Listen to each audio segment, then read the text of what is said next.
Today, we will listen to a conversation about accident. Have you ever been in any traffic accident? Yes, 3 years ago. What happened? I was hit by a car while crossing the road. How did you feel then? I felt really terrible because of my injuries. Who was involved in the accident? The car driver, his family, inside the car, and me. Did the insurance company pay for repair service?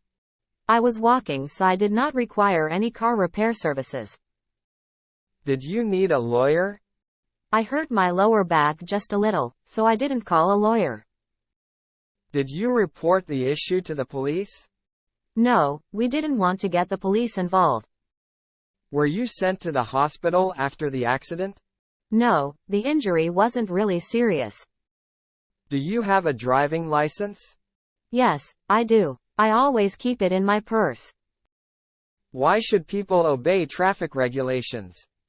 To protect themselves and others. The best ways are to wear a helmet, wait for traffic lights, and stay in the appropriate vehicle, pedestrian lanes.